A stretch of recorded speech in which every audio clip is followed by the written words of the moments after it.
Jetpur Rajkot highway પર ખાડારાજથી વાહન ચાલકો પરેશાન થયા છે। નેશનલ હાઈવે પર વાહન ચાલકોની ધીરજ અને વાહનોના સસ્પેન્શનની કસોટી થઈ રહી છે। 6 લેન હાઈવેની કામગીરીને લઈ અને હાઈવે ઓથોરિટીની ઘોર બેદરકારી સામે આવી છે। 6 લેનના રોડનું કામ છેલ્લા 1.5-2 વર્ષથી ધીમી ગતિએ ચાલી રહ્યું હોવાના આક્ષેપ છે।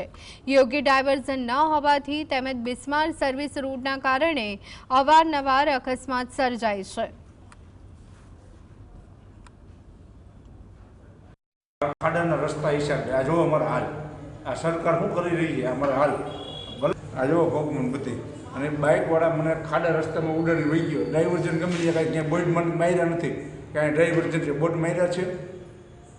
આ લોકોને હું પૈસા જ ખાવાના છે કે અમારા જેવા નાના માણસોની જિંદગી લૂંટવાની છે? તો અમારે કોને રિક્વેસ્ટ કરવાની? ધારાસભ્યને કરવું કે સાંસદ સભ્યને કરવું? અમારા જે દુખાવો દર્દ છે હાલ હું પડ્યો તમારા ખાડા નિશાબે હું પડ્યો છું, તો આ પૈસા કોણ દે મને 15 દી રજાના?